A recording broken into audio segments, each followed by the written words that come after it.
we're getting to the good stuff. In this video, we are going to talk about how to qualify leads. We are going to talk about categorizing them into ready and able, and then how to figure out what they want, what their motivations are. Make them a willing customer, right? Willing to put down a deposit and give us money for our fees. Being great at qualifying leads is what's going to create relationships that turn into referral business, repeat business. It's going to separate you from all the other agents who are just simply facilitators. You will become a counselor. You will learn how to identify when someone's ready and when they're not ready. You're going to learn how to help people who are not able become able, and you're going to add value to the relationships and to their process. And that's what we're really looking to do in becoming a professional resource. So let's talk about our ideal customer. Who are we looking for? Well, why are we doing that? Because we don't want to spend hours and gas money showing apartments to unqualified customers who will never rent to. We want to make sure when we go out and take leads out that we are working with people who are qualified, meaning they are ready and able, and all we have to do is find them the place they want to rent.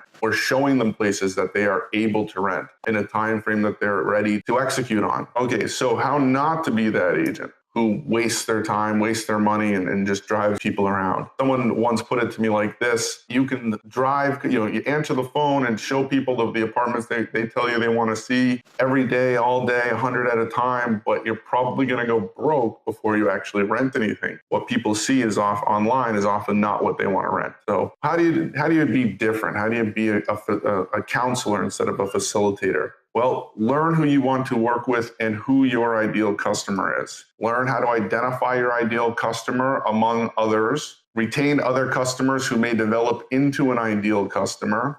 All right, so who's your ideal customer? What do they look like? All right, answer the following questions. Are they ready to close the deal? If you show them the perfect apartment, are they ready to fill out an application? Are they able to afford what they want? What do they want, right? So when we talk about are they able to afford what they want, that's also, we have to remember low price, location, quality. Is their budget good for the location and the quality of what they're looking for? You also, what they can afford isn't the only able question. We'll get into some more of those in a little bit. And then of course, we have to show them something that makes them interested enough to rent it. All right, first learn if they're ready and able. Before we even worry about what they want, but within reason, obviously there's an ebb and flow in here, we need to figure out if they're actually even ready and able to move forward on a transaction if we found them the perfect place. So categorize and rank them. We call this grading leads, right? So our A leads are ready and able leads. They are ready to make a decision and able to put down a deposit and move forward with an application. B leads are not quite ready, meaning they maybe need to wait a week or 2 weeks or a few months, but they're able. Ready but not able. These are C leads. Ready but not able. They would apply for anything if they saw it, but they can't quite afford it, or they need to wait for their parents to co-sign for them. They need to wait for a job to give them an offer letter, a formal offer letter. There's a lot of reasons why people might not quite be able. And then of course there's not ready or able, or not able, both. Those are people that we call D leads, and we want to spend the least amount of time with those people. We'll talk about them a little bit more because we certainly don't want to be rude and dismissive of them. All right, if you give an A customer what they want, then you will have a deal. That's why we want to live with the A customers, okay? B customers, if you can, they need a little time to make a decision, but once they are ready, they become an A customer, and all you have to do is show them what they want and they can make a deal. So A and B customers are our preference. C customers, they're not able to afford what they want. You need to coach them towards a solution. If they're not receptive to your coaching, and this is very important, move on. If you try to help a C customer become an A customer by coaching them, and they don't want to listen to what you have to say, and they don't want your help, they don't want to be counseled through the process, you need to move on. There are techniques that you'll learn how to move on more in a positive way, but you need to be ready to say, that's great. I'm sorry I can't help you right now. If you change your mind, I'd be more than happy to work with you in the future. And then D customers, they're really not worth your time. They are tire kickers, and your time is far too valuable. Remember, they may still be good sources of referrals, so remember to treat them with respect and courtesy. Add them to your drip campaigns and email campaigns. They might know people who are looking for apartments or properties that they can refer you to you. So, doesn't mean that they're a complete time waster, but eventually the not ready and the not able will become either ready or able. And then all of a sudden you have someone you can work with. All right. If you want to make money in the business, in real estate, you need to focus your time on A customers and B customers. C customers, if you can quickly make them A customers, meaning if you can help them become able, then they are fine to work with. But as we said before, don't spend your time trying to help somebody who doesn't want to be helped. Sometimes you just have to let them go and let them come back to you. Okay, let's work with an A customer. An A customer is looking for a responsive and knowledgeable agent. They need your help to get them through the process, to identify the right property, not just every property, but the right property, and to get them through the applications, the deposits, and move what they're looking for into reality, into their new home. They are the most straightforward people we're going to work with. They can afford where they want to live and what they want to live in, and they're ready to do it. B customer is information gathering. A lot of people like to start the process early. They want to know what's available, and they want to know what they can expect when they get to the process. These are great people to work with, spend some time on the phone with, send listings to. You do want to remember to tell B people that whatever's available now won't necessarily be available when they're ready to make a decision. So guard them a little bit. Say, hey, if I show you places today, it's a different market than it will be in 2 or 3 months. We should really, I'm happy to send you listings so you can keep an eye on what's out there, but we really don't want to go see places, because if you fall in love with something, I can't even rent it to you yet. You're not ready to make a decision. And by the time you are ready to make a decision, you're probably not going to be able to rent that particular apartment. I will tell you, there is one exception to this, and that's the luxury apartment buildings. It is a great idea to get, people who are looking in luxury apartment buildings out to see apartments, so you can help them choose the building. And then once they're ready to make a decision, you just choose the apartment in the building. But for your typical apartment searcher, you really want to wait till they're ready. Be careful not to spam them with listings or drip campaigns, or you may not hear from that B customer again. While you're waiting for them to become ready, great to send out some information. Too much information can be offensive. All right, C customers, they need someone to get real with them. They may have been sold a bunch of ridiculousness by their previous agent or 5 other phone calls they made right before they talked to you, and they think they know exactly what they're looking for.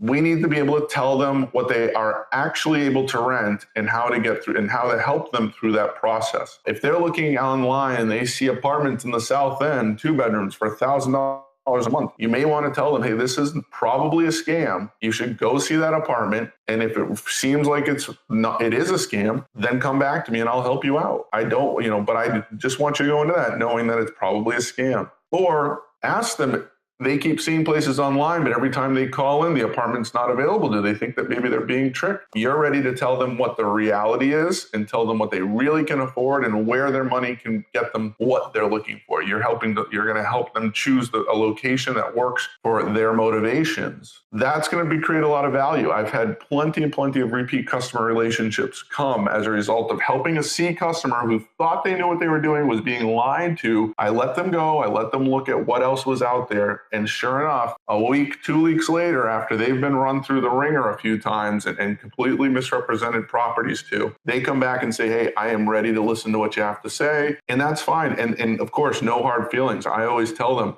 if it was me, I would want to go out there. I would want to prove to myself that it's not real, because you see the information, it certainly seems like it's real. But once they have encountered the reality, you become that resource they want to come back to. So really important that you learn how to do that well, get real with them. Like we talked about, coach them through those 3 decisions. They can choose 2: location, quality, or budget. Right? They can have price, they can have quality, or they can have location, but they have to choose 2 of those. If you want the right location and the right quality, they're going to pay a lot for it. If you want the right quality and the right price, you're going to have to push on location. Learning how to move people from one neighborhood to another based on their budget and and the quality of apartment they want, and the commute they want, and the neighborhood amenities they want. That can make all the difference in how people perceive you. And it will make a huge difference in the amount of money you make. So you have to get really good at that. All right, so how do we identify if a customer is ready? If I showed you the perfect apartment, I love this question, would you be ready to make an offer or apply for the property today? Really simple. Make sure you stress that. That isn't a question like, okay, well, how much are you willing to pay? That's not the question. The question is, if I showed you the perfect apartment, meets everything you want, you fell in love with it, what would be the most you'd be willing to pay?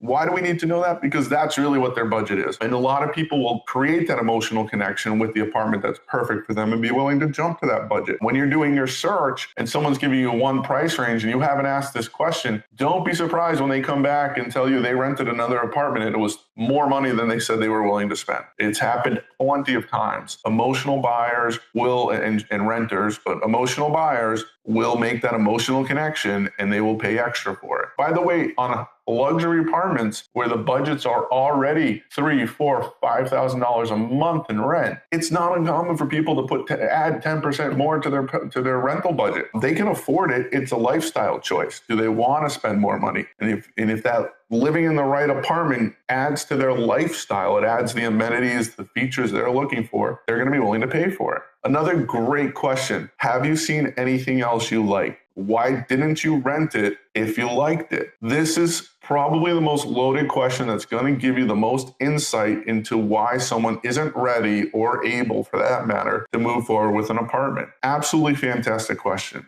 You should always, always, always ask that. Of course, another way to find out about readiness is how soon do they need to rent or occupy the property? Not when are they looking for, but how soon do they need to be in the property? Plenty of people are coming and saying, oh, I'm looking for an apartment for May or June. Their program starts in July. If the right place was available June 15th or July 1st, they may be okay waiting till July. Be a little more stressful, but for the right place. So the ideal move date is not necessarily the move date they'll choose simply because they want a better price, a better location, a better quality, and they can get that if they wait. More questions for how to identify if a customer is ready. Are all the decision makers going to be able to come see the property together? If not, when will the other decision makers be able to come? I didn't say are all the tenants coming. That's not the question. The question is, all the decision makers going to be able to come? Now, more and more we see people FaceTime or Skype with their roommates. Maybe they're overseas. Maybe a friend comes and sees the apartment and they tell their friends, they tell the friend who's living, in another state or city or country about the property and they FaceTime them. That's fine as long as the decision makers are there and we have a pathway to making a decision. There's something called a frame of reference. As you start to see properties and you start to compare what's out there, you start to form a new opinion about what is acceptable to you. If the decision makers are not all coming and they don't all have that same frame of reference, they're going to disagree when it comes time to make a decision. The person who's been doing all the shopping, all the apartment hunting, is going to say fine on one place, and all the roommates, the other decision makers, may not agree. Happens plenty of times to new agents who don't follow this advice. So please follow this advice and save yourself some time. There is one exception that I make, and that's if I can get the decision makers there on the same day. More than one day apart, I don't want to take them out individually because it's very likely that the apartment's going to rent on them before they come back to rent it. We got a problem. We don't have a deal. That's our problem. Why are you moving to the area? Are you planning to start work or go to school? And when does your job or program start? All questions about timing. Are they ready to make a decision? Where are you currently living and are you on a lease? This is actually kind of a hidden one. Sometimes people just assume they can get off the lease they're on for one reason or another, and they haven't yet talked to their landlord. Maybe their girlfriend's moving in, they want to get away from some noisy roommates. It doesn't necessarily mean just because they want to do that they're financially able to do that or carry two leases. They can't start a lease before they get themselves off the first lease. So they're really not ready to move forward. You need to ask that question so you can find out, again, are you ready to rent that apartment if I show you the right place? Here are some great ABLE questions. We're in Boston, the largest undergrad city in the country, probably the world. If a student, have you talked to your parents? You got to ask them that. There's plenty of times the undergrads don't talk to their parents and they just start looking at apartments. And of course, a follow-up question,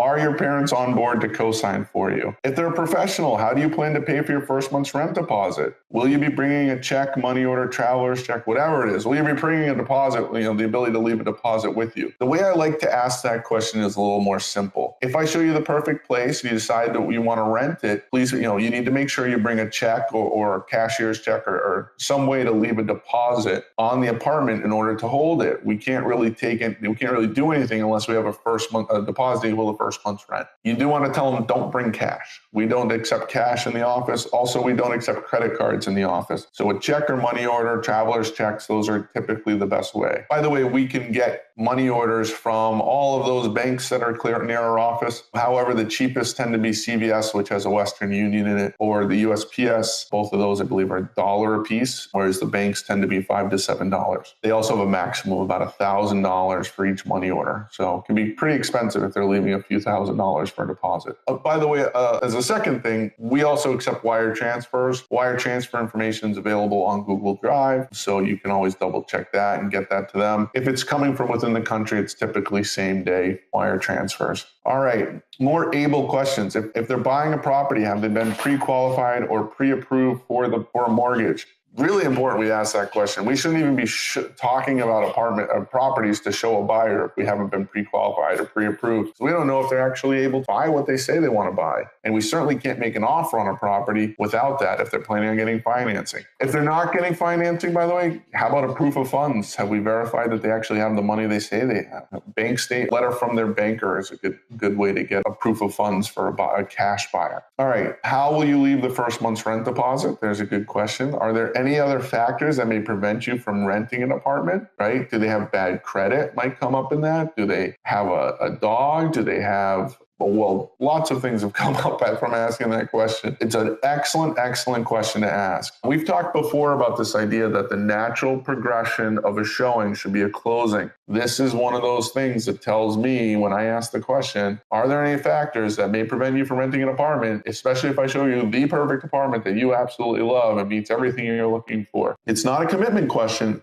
but just tells us what could hold up the transaction. All right, some example scripts of putting these to use. It is important to know that rentals in Boston go very fast. If I show you a great apartment, you should expect that apartment to be rented later that same day. Also, if I show you a great place and you're not ready to rent it, they may have trouble finding you something that is as good as the apartment I just showed you when you are ready. For those reasons, I need to make sure that we view the properties. All the decision makers are going to be there. And if you see the perfect property, that you are ready to apply for it. If you decide to apply for a property you see, you will need to have a check with you to leave a deposit. Ding, ding, ding. We got to make sure we have that check in hand. Can't take an apartment off the market without that deposit. So frustrating to see agents who get there, the people are ready to apply for an apartment, and they don't get the deposit because they didn't remind the person to bring a checkbook. Please remind people to bring a checkbook. They won't object.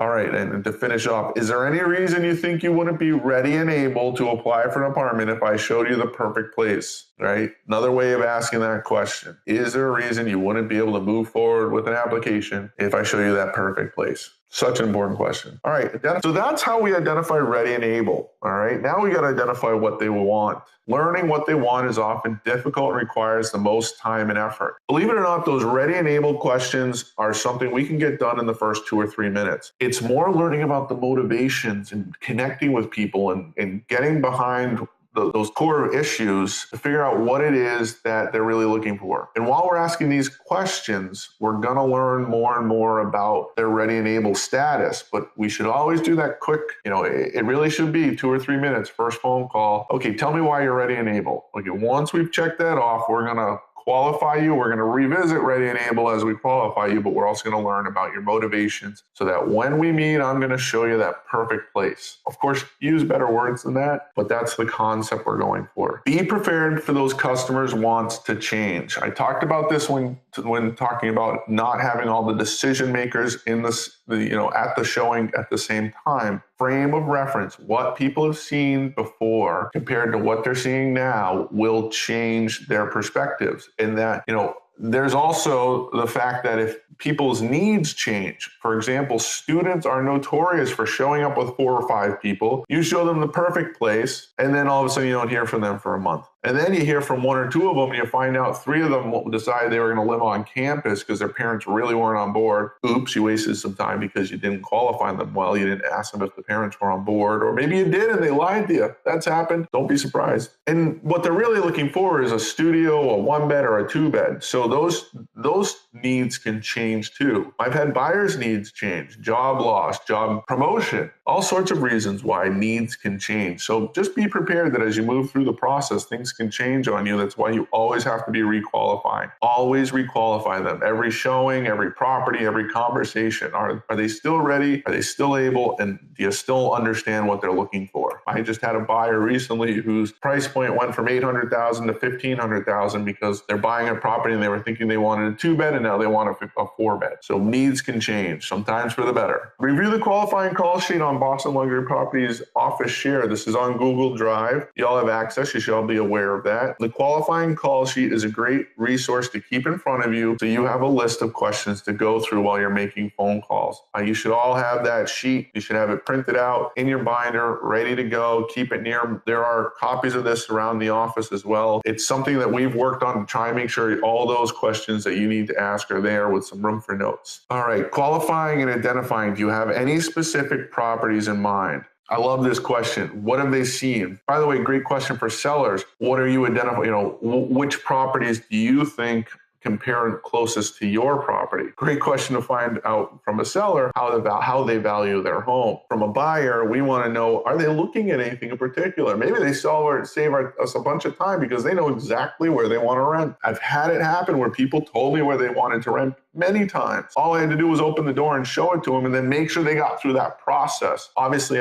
I made sure that they were ready and able before I took them over there. And then once I confirmed they were ready and able to rent the property that they wanted, I made sure they got it. So great question. Is the apartment just for yourself? A lot of times we assume it is. We've done all this talking. They haven't volunteered that it's for them and their family or them and a roommate. Or, this is a great way to understand why they want the 1-bedroom or why they want the 2-bedroom or why they want the studio. Studios, by the way, if you're not aware yet, many studios have a maximum occupancy of 1 person, right? So if they're looking at studios and they're talking about themselves and then all of a sudden them and their significant other show up, you might have a problem. So always ask that question. Will you be working in the area, going to school? What program? Great question. Not just what school are they going to, but what program are they in? As you'll learn more and more, there are benefits from different landlords for different programs, especially within the medical community. So certain programs actually get some benefits from the Avalon and Equity property landlords and some others. We're not going to get into those specific programs right now, but you'll learn to become familiar with those. And that's a great question. Some owners won't allow law students or young attorneys. Why?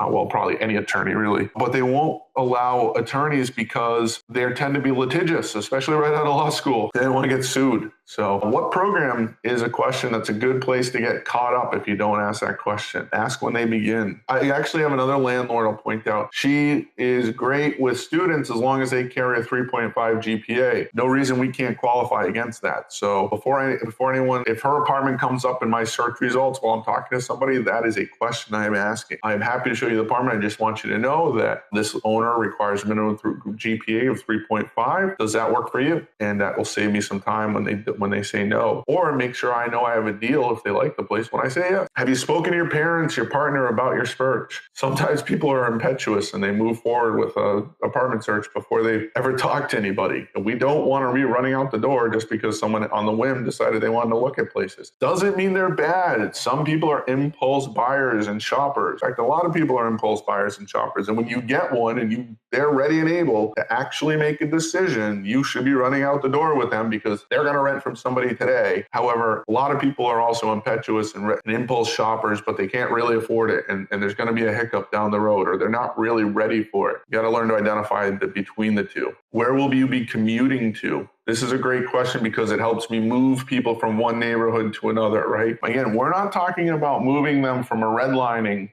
from an illegal practice. We're talking strictly about what their budget affords them for the location and quality that they want, okay? If they want to be close to MGH, they've got a few options.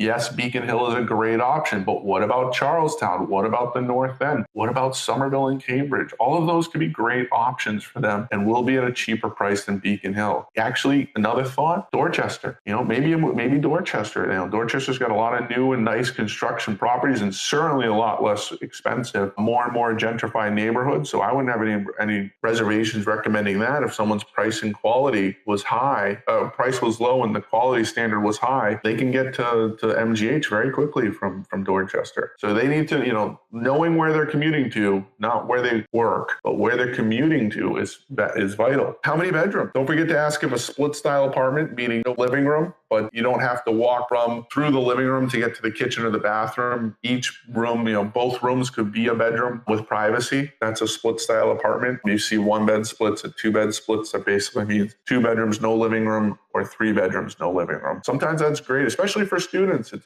better than having a dorm. They don't mind the communal bathroom and kitchen. In fact, they get a full kitchen and they each get their own room for the same price as living on campus. Do you have any pets and do you need parking? Those are always important. Dogs are more and more accepted, especially larger breeds, although there are still a number of restricted breeds. So you need to know what type of animal or what breed of pet they have, dog they have. Parking, would they accept on-street parking? Do they only want reserved spaces? Do they only want garage spaces? There you go. Are you okay with on-street permit park? Another great question. How long have you been looking? What have you seen? This is a question that hits on a number of issues. How long have you been looking and what have you seen? We talked about the what have you seen because we can compare and contrast and why didn't they rent that apartment? But how long have you been looking lets us know if they're just window shopping despite all the other questions. It's another way to find out if they're really ready to make a decision. It also lets us know if they're just starting their search, maybe they're not ready to make a decision. So a good follow-up, how long have you been looking? Oh, you're just starting, you haven't seen anything. How many properties do you think you need to see before you're comfortable to make a decision? If they say 4 or 5, you should make sure you're showing 4 or 5 apartments. If they say, oh, I can rent something if I see the right place, you should be a little wary about that, but be optimistic. If they say they're not sure, they need to see a few and they're really just starting today, you may want to tell them, listen, I understand. I'm really busy today. I've got 4 or 5 appointments. Make yourself sound like you're busy, you're important, people want to work with you, and say, I'd love to show you some places after you've had a chance to see a few, because I'm sure what I'm going to show you is going to be better and for a better price than what you've seen with some of the other people. We have access to more listings, we have access to better listings. So I would think it would be really helpful if you could see a number of places with them. I'll show you 2 or 3 more, and I'm sure you'll love what I show you. The reason I say it that way is because I want to put them on the hook and make sure they think of what I'm going to show them as potentially being better than everything else they see. You may lose a customer or 2. We don't use the client word. You may lose a customer or 2 in a rental situation to this, but you're probably going to save a lot of time and do more deals with the people you actually do show because you're not the first person. They're able to comparison shop with you. I know when I make major purchases, I like to comparison shop. So really no amount of salesmanship is going to get over that unless I just find an amazing deal. And that's probably true of a lot of people, especially some of you guys listening to this video. So have they seen anything they liked? Why didn't they rent it? Are there any specific amenities that are a must, right? That's always a great question. Dishwasher, disposal, laundry and unit. Make sure their budget's realistic for that. How much are you looking to spend? Another way to phrase that question, if I show you the perfect place, what would be the most you'd be willing to spend? All right, so there's a list of reverse rejection-filled questions that are available in Google Drive. I'd invite you to look at those questions. We're not going to cover them in the video because it's a great opportunity for you to do some practice. Take a partner, another trainee, or someone, maybe a friend of yours, or if you're home, your significant other, your roommate, and try them, practice them. Practice qualifying. The more you practice this, better you're going to do when you're on the phone with somebody.